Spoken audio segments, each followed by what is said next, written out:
అంశాలపై రెండు జాతీయ పార్టీలు కూడా తెలంగాణ ప్రజలను మోసం చేస్తున్నాయని చెప్పక తప్పని పరిస్థితి ఉన్నది. మరి బీజేపీ రాష్ట్ర అధ్యక్షులు చేసినటువంటి స్టేట్మెంట్ అయినా, బీజేపీ ఎంపీలు కేంద్ర మంత్రులు మాట్లాడుతున్నటువంటి అంశాలను చూసినా కూడా చాలా బాధాకరంగా ఉన్నది.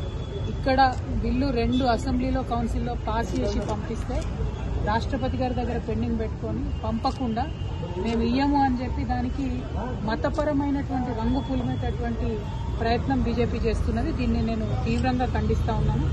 మరి గుజరాత్లో కూడా ఎట్లాంటి రిజర్వేషన్లు ఇచ్చిండ్రో అందరికీ తెలుసు.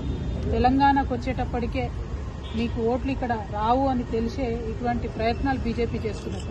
ఉత్తరాది రాష్ట్రాల్లో మాత్రం 50% పైచిలుకు రిజర్వేషన్లు బీజేపీ అమలు చేస్తుంది. కానీ కేవలం తెలంగాణకు వచ్చేటప్పటికి, దక్షిణాది రాష్ట్రాలకు వచ్చేటప్పటికి కోర్టులో ఉంది అది ఇది అని సాకులు చెప్పి బీసీ బిడ్డలను రిజర్వేషన్కి దూరంగా ఉంచడాన్ని నేను చాలా తీవ్రంగా ఖండిస్తా ఉన్నాను.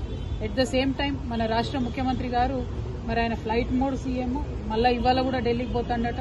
50 సార్లు అయిపోయింది, హాఫ్ సెంచరీ కొట్టి ఇన్నిసార్లు ఢిల్లీకి పోయేస్తున్న ముఖ్యమంత్రి గారు ఇప్పటి వరకు కూడా ఒక్కసారి కూడా ప్రధానమంత్రి గారి మీద ఒత్తిడి తీసుకొచ్చేటటువంటి ప్రయత్నం చేయలేదు.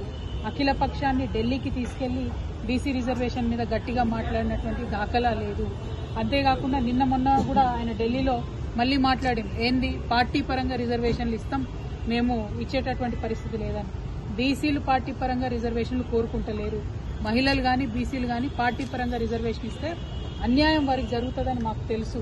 కాబట్టి రిజర్వేషన్లు కోరుకునేది చట్టబద్దంగా, రాజ్యాంగబద్దంగా కోరుకుంటున్నాము. మేము ఇదివరకే డిమాండ్ చేసినట్టు రాష్ట్ర ప్రభుత్వాన్ని మళ్లీ డిమాండ్ చేస్తున్నాం.